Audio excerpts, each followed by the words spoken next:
வணக்கம் உறவுகளே. இன்றைக்கு பார்த்தீங்கன்னா இன்றைக்கும் ஒரு அருமையான ஒரு சமையல் காணொலி ஒன்று தான். இன்றைக்கு வந்து வெள்ளிக்கிழமை ஏன்னா வெள்ளிக்கிழமை வந்து என்ன நாங்கள் இன்றைக்கு சமைக்க போகிறோம். இன்றைக்கு மரக்கறி ஃப்ரைட் ரைஸ்ன்னு சொல்லுவோம். மரக்கறி சோறு அப்படித்தான் சோறு வந்து பிரட்டல் அப்படி இந்த பிரட்டி தான் அதை செய்ய போகிறோம். அதுதான் செய்து காட்ட போகிறோம். அதை விட இன்றைக்கு புது சட்டிலாம் செய்ய போகிறோம். அங்கேருந்து வந்த சட்டியில அந்த இரும்பு சட்டி புது சட்டியில் முதல் மரக்கறி சமையல்லாம் செய்ய போகிறோம். தொடர்ந்து காணொலியை பார்ப்போமே. நாங்கள் மிரக்கறி சோறாண்டே சொல்லுவோமே. மிரக்கறி சோறு செய்கிறதுக்கு வந்து பார்த்திங்கன்னா என்னென்ன மிரக்கறி எடுத்துருக்குறோம்டா லீக் சவுண்ட் எடுத்துருக்குறோமே. கொஞ்சம் பெரிய லீக்ஸாக ஒரு லீக்ஸ் எடுத்து அந்த இலையில வட்டி எடுத்து வச்சு அதை விட ஆக்களுடைய குறைவுண்டபடியால் எல்லாம் அளவாக செய்கிறோம். இரண்டால் எல்லாரும் அந்த லீவுகள் அதுண்டபடியால் இங்கே யாழ்ப்பாணம் பக்கம் கொஞ்சம் பேர் பவுடியா பக்கம் கொஞ்சம் பேர் இப்படி எல்லாம் போயிட்டு முல்லைத்தீவுக்காரர் மட்டும்தான் கிளீன் வச்சுல நிற்கிறோம். நாங்களே நாளைக்கு சில நேரம் போகக்கூடும். மகள் வந்து டூருக்கு போனபடியாக கொஞ்சம் நிற்கிறோம். நாங்கள் வரும் வரைக்கும் பார்த்து கொண்டு நிற்கிறோம். அதோட பார்த்திங்கன்னா கேரட் வந்து 2 கேரட் எடுத்துருக்கிறோம். 2 உருளைக்கிழங்கு எடுத்துருக்கு. 1/4 கிலோ போஞ்சி அளவில் எடுத்துருக்கிறோம். 3 வெங்காயம், ஒரு 4-5 பச்சை மிளகாய் எடுத்துருக்கிறோம். அதோட உள்ளி இஞ்சி. நாங்கள் வந்து சோறு வந்து பிரிம்பா காய்ச்சி போட்டு தான் சேர்க்க போகிறோம். இப்போ வந்து இதெல்லாம் படிவாக தோலெல்லாம் நீக்கி கழுவி எடுப்போம். முதல் இந்த போஞ்சின்ற சைட் நேரம் வந்து நாங்கள் உரித்து விட வேணும். இது பார்த்திங்கன்னா இந்த மெல்லிய நேராக வரும். இந்த உரிச்சு எடுத்தா சரி. பார்த்தீங்கன்னா முதல் வந்து நாங்கள் போஞ்சியெல்லாம் துப்புரவாக்கி எடுத்துட்டோம். இவ்வளவு அந்த நேர்கள் வந்துருக்குல்ல, இது எங்களுக்கு தேவையில்லை.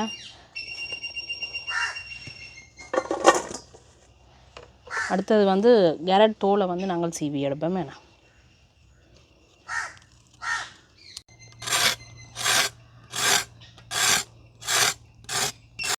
மிளகறியெல்லாம் நாங்கள் தோலெல்லாம் சீவி எடுத்துட்டோம். வடிவாக கழுவி எடுப்போம்.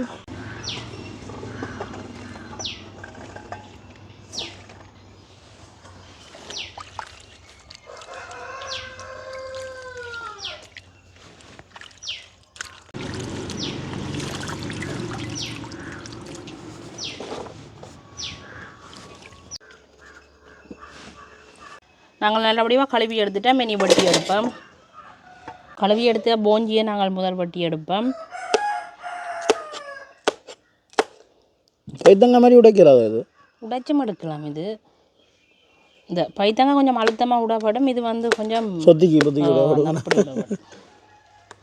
இன்றைக்கு வந்து இந்த போட்டில் வட்ட வட்டாச்சு, கட்டிங் போட்டில். ஆனால் உண்மையிலுமே எனக்கு பழக்கம் இல்லை இந்த கட்டிங் போர்டில். கையாலேயே வட்டி இன்றைக்கு வட்டி பாப்பை மட்டும் தான் எடுத்துருக்கு.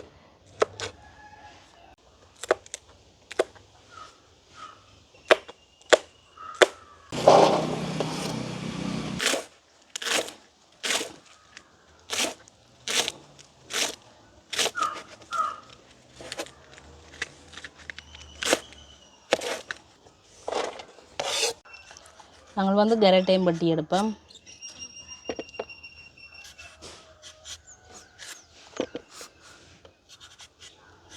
ஏன்னா கைதான் சரி.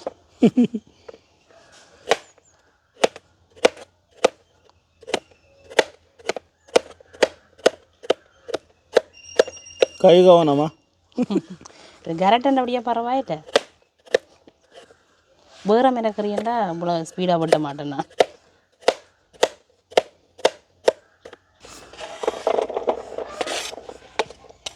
உருளைக்கிழங்கையும் வட்டி கொள்வோம். உருளைக்கிழங்கு வந்து கொஞ்சம் மெல்லிசாக நாங்கள் துண்டு துண்டாக வட்டினா சரி. ஏன்னு சொல்லி சொன்னால் அப்படி எண்ணெய்க்கு வதங்குறது தானே இது. ஆக பெருசண்டா எங்களுக்கு வதங்க வந்து நேரம் செல்லும். இப்படி கொஞ்சம் சின்ன துண்டுகளாக வட்டினா சரி.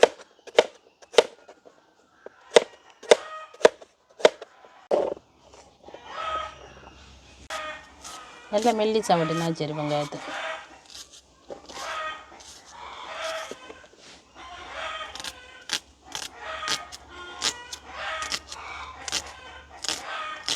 மரக்கறியெல்லாம் வட்டி எடுத்துட்டோம் நாங்களே. ஒரு மாதிரி கையாலையும் போட்டிலையும் வச்சு வட்டியாச்சு. ஆனால் கொஞ்சம் பழக்கம் இல்லாதபடியாக எனக்கு கைதான் சரி மாதிரி இருக்குது. அதில் வந்து அவ்வளோ வேகமாக வெட்ட தெரியல.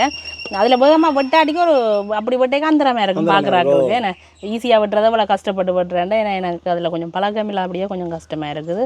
இனி நாங்கள் மிரக்கறி சோறு செய்ய தொடங்குவோம். இப்போ நாங்கள் அடுப்பு மூட்டுவோம்.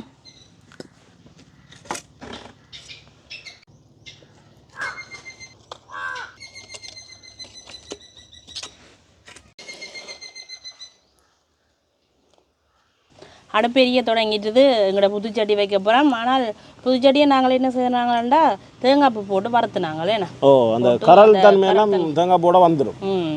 வறுத்து போட்டு வச்சுருக்கிறேன். ஆனால் பாவிச்சு போட்டு சில பேர் சொன்னவே எண்ணெய் பூசி வைக்க சொல்லி ஏன்னா அந்த கரல் தன்மையில் பிடிக்காது. தண்ணியில் கழுவினா கரல் பிடிக்க வாய்ப்பு இருக்குது. கழுவி போட்டு கவுட்டு விட்டாலும் ஓகே தண்ணி வடிஞ்சிடும். வடிஞ்சிடும். இப்போ எண்ணெய் இருக்கா பூசி போட்டு வச்சா இன்னும் நல்ல மட்டும் சொல்லியிருந்தவே நாங்கள் அப்படி பாவிப்போம் என்ன. இப்போ அடுப்பில் வெப்பம் தாச்சிய சட்டியங்களுக்கு சூடாகிட்டு நாங்கள் கொஞ்சமாக பட்டர் சேர்த்துக்கொள்ளுவோம்.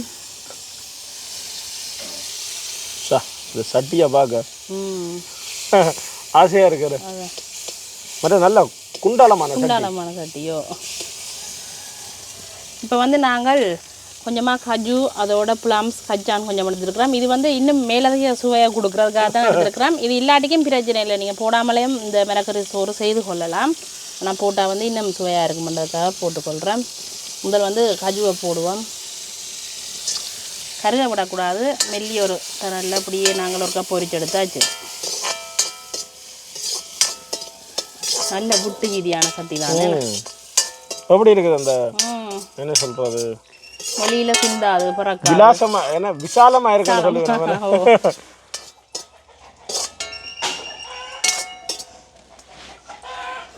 கஜு பொரிஞ்சது காணும் நாங்கள் இறக்குவோம்.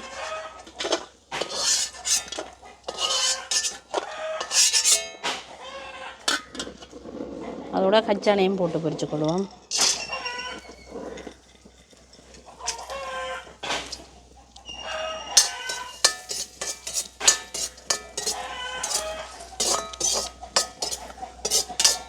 பட்டருக்கு பதிலாக நீங்கள் நெய்யும் விட்டுக்கொள்ளலாம். கச்சானையும் அப்படியே இறக்குவோம். அப்படியே வழுக்கு பட்டு கொண்டு வருது. அப்படியே ப்ளம்ஸையும் போட்டு நாங்கள் பொரிச்சுக்கொள்வோம்.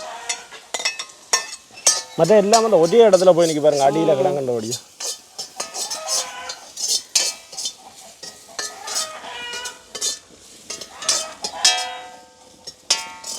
ப்ளம்ஸ் எல்லாம் அப்படியே ஊதி கொண்டு வந்துட்டுது, அதே முறைக்கு கொள்வோம் நாங்கள். இப்போ இன்னும் கொஞ்சம் கூடுதலாக பட்டர்ஸ் நாங்கள் சேர்த்துக்கொள்ளுவோம். இனி மிளகறி எல்லாம் தாளிக்க போகிறோம் என்ன. அதோட கொஞ்சமாக தேங்காய் எண்ணெய் விடுவோம். நாங்கள் தாளிக்கிறதுக்கு என்னென்ன பொருள் எடுத்துருக்கிறோம்னு பார்த்தீங்கன்னா பிரியாணியில் இது தெரியும் உங்களுக்கு, பிரியாணியில் எங்கள்கிட்ட இப்படி வந்ததுண்டு. அதோட கருவாப்பட்டை 2-3 அன்னாசி பூ எடுத்துருக்கிறோம். இது கிராம்பு ஒரு 4 கிராம்பு, 4 ஏலக்காய், கருவேப்பமில்லை ரொம்ப எடுத்துருக்கிறோம். இப்போ நாங்கள் இதுக்கெல்லாம் போட்டுக்கொள்ளுவோம்.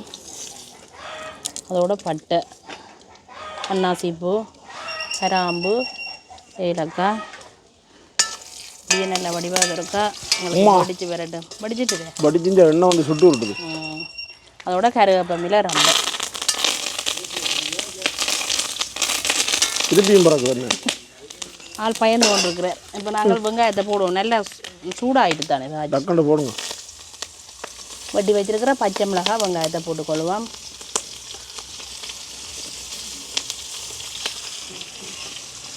இப்போ நல்ல வடிவாக நாங்கள் பிரட்டி விடுவோம்.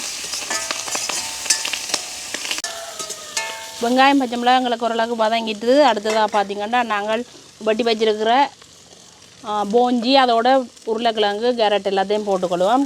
லீக்ஸை கடைசியாக போடுவோம். என்னென்னா லீக்ஸ் கொஞ்சம் வேகமாக வதங்கிடும் எங்களுக்கு.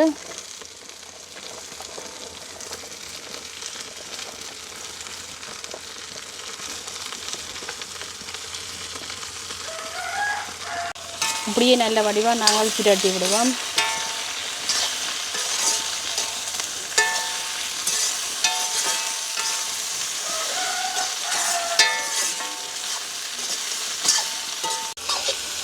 மிளகறியல் எங்களுக்கு நல்லா வதங்காட்டுக்கு நாங்கள் இப்படியே மூடி விடுவோம்.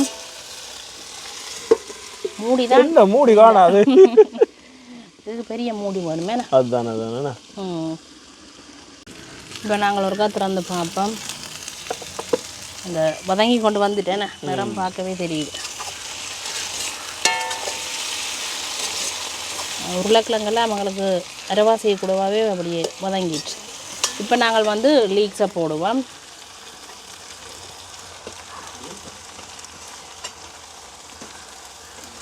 அப்படியே நல்ல வடிவாக பிரட்டி விடுவோம்.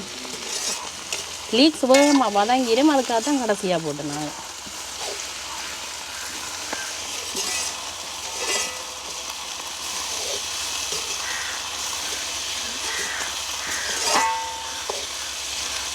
அதோடு பார்த்திங்கன்னா நாங்கள் தேவையான அளவு உப்பு சேர்த்துக்கொள்ளுவோம்.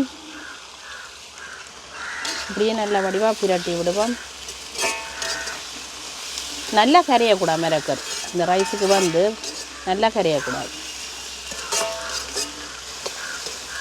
ஒரு கொஞ்ச நேரம் அப்படியே நாங்கள் மூடி விடுவோம். ஒரு நிமிஷம் எங்களுக்கு இன்னும் மதங்கினா காணும்.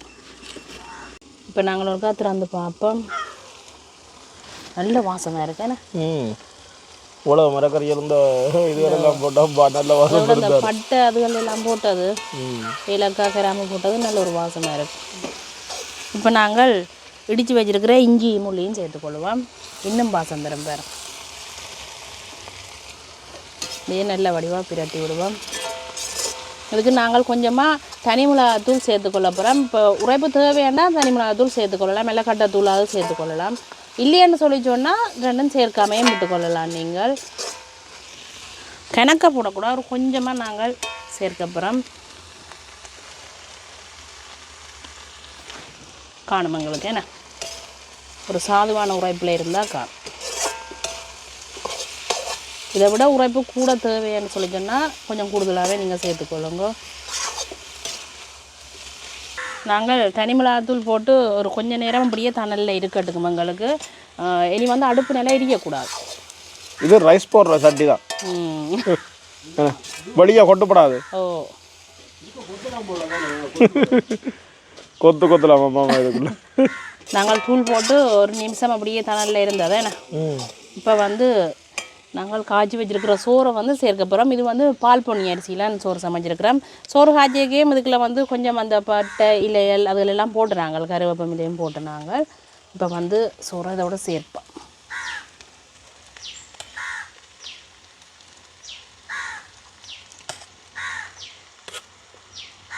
இப்போ நல்ல வடிவாக நாங்கள் பிரட்டி விடுவோம்.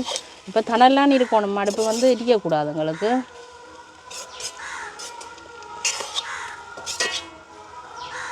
இப்போ வந்து பொரிச்சு வச்சிருக்கிற கஜு அதோட பிளம்ஸ் கச்சானையும் சேர்த்துக்கொள்ளுவோம்.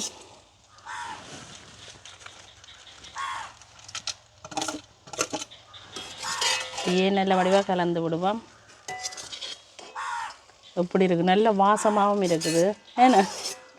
அதோட பார்த்திங்கன்னா கொஞ்சமாக நாங்கள் பச்சை பட்டாணி சேர்க்க போகிறோம் ஏன்னா. இது நாங்கள் இந்த கஜு பிளம்ஸ் எல்லாம் போட்ட மாதிரி இதுவும் கொஞ்சம் சேர்த்தா இன்னும் சுவையாக இருக்கும். இது நார்மலாக கடையில் வாங்கி கொள்ளலாம். நாங்கள்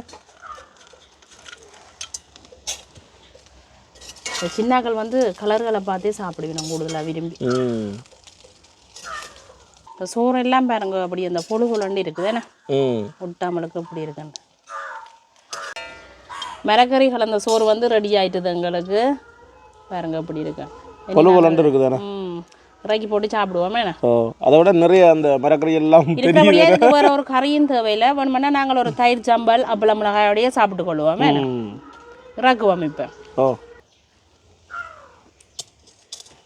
நாங்கள் இப்போ சாப்பிட்டு பார்ப்போம் என்ன. மிரக்கறி கலந்த சோறு, அதுமுடைய வாழை இலையில தான் சாப்பிட போகிறோம். அப்படி இந்த பொழு பொழுண்டு இருக்கு இல்லை சோறு. அதோட தயிர் சம்பல் செய்திருக்கிறேன். வெங்காயம், பச்சை மிளகாய், தக்காளி பழம் கொஞ்சமாக போட்டு செய்திருக்கு. அதோட சீரக அப்பளம் எப்படி இருக்கு, அது ஒவ்வொரு சீரகம் இருக்குது வேற தெரியுது. அதோட பச்சை மிளகாய் சித்தல் மிளகாய் நாங்கள் உப்பு போட்டு அவிச்சு பொரிச்சு வச்சுருக்கிறோம். அதையும் எடுத்துக்கொள்வோம். நல்ல ஒரு சாப்பாடு குடிப்போமே. இப்போ இன்றைக்கு வெள்ளிக்கிழமை சாப்பாடு ரெடி ஆகிட்டேன். ரெடி ஆயிடுச்சு. என்ன ஃப்ரைட் ரைஸ், மரக்கறி சோறு அப்படித்தானே. சோறு சாப்பிட்டு நல்ல பாசம் சோறு. இதில் வந்து அந்த எண்ணெய் மட்டும்தான் கொஞ்சம் பிரச்சனை, மற்ற எல்லாம் நல்ல சத்து. எண்ணெயை மட்டும் கொஞ்சம் குறைச்சி பாவிச்சிங்கன்னா நல்ல மேலே.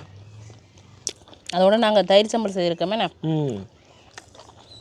அப்போ சாப்பிட்டு பார்த்து சொல்லுங்கள் அப்படி இருக்கணும். நல்ல டேஸ்ட்டாக இருக்கும். அந்த இது கஜுக்கள் கச்சானெல்லாம் கடிவிட, பட்டாணி எல்லாம் கடிவிட நல்லா இருக்குது.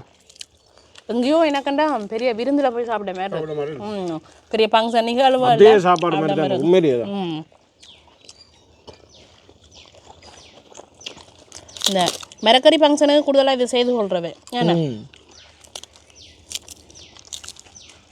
உண்மையிலேயே அந்த மரக்கறி நிகழ்வுக்கு இது ஒரு நல்ல ஒரு சாப்பாடு, பெரிய ஒரு விருந்து சாப்பாடு தான் சொல்லுவீங்க மேனா சாப்பிட்றமே. இது வந்து வீட்டு விருந்து சாப்பாடு. என்னென்னா இன்றைக்கு நிற்கிறது இந்த 4 பேரும் மகன் நித்திர இவ்வளோ பேர் தான். கூப்பிடுவோம் பின்னேறேன் சாப்பாடு தனியாக சாப்பிட்டு அதோட இந்த சம்பளம் சேர்த்து குழச்சி சாப்பிட நல்ல டேஸ்ட்டாக இருக்கும். சட்டப்படி சாப்பாடு. நான் சொல்லணும்ல நீங்கள்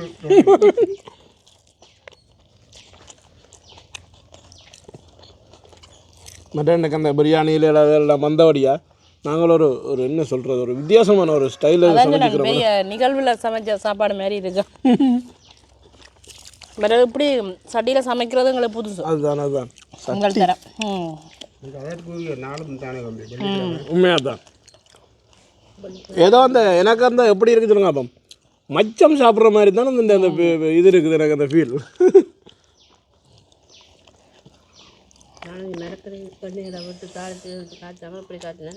இப்போ இதுக்கு நாங்கள் கொஞ்சமாக வதக்குறதுக்கு மட்டும்தானே எண்ணெய் பாவிச்சிருக்கிறோம். உண்மையிலேயே இன்றைக்கு வெள்ளிக்கிழமை பார்த்தீங்கன்னா ஒரு அருமையான ஒரு சாப்பாடு, சொல்ல வார்த்தை இல்லை, அந்தளவுக்கு ஒரு சுவையாக இருக்குண்ணே உண்மையிலும் தான். நீங்களும் வந்து இதை மாதிரி செய்து பாருங்க. சும்மா வீட்டிலேயே இலகுவாக செய்யக்கூடிய அதுதான் நான் சொல்ல வைக்கிறேன். இது வந்து இலகுவாக செய்யக்கூடிய சாப்பாடு. ஒரு வெள்ளி செவ்வாய் எல்லாக்கள் வந்துட்டு நம்மண்டா கூட என்ன ஜோசிக்க தேவையில்லை, டக்குன்னு நாங்கள் செய்து கொள்ளலாம். உண்மையிலேயே தான். அப்போ நாங்கள் இன்றைக்கு இந்த காணொலியை முடிப்போம் வேணா முடிச்சுக்கொள்ளாமோ. உண்மையிலேயே ஒரு அருமையான ஒரு காணொலி. இன்றைக்கு நாங்கள் இந்த காணொலியை முடிச்சுக்கொள்கிறோம். நன்றி, வணக்கம்.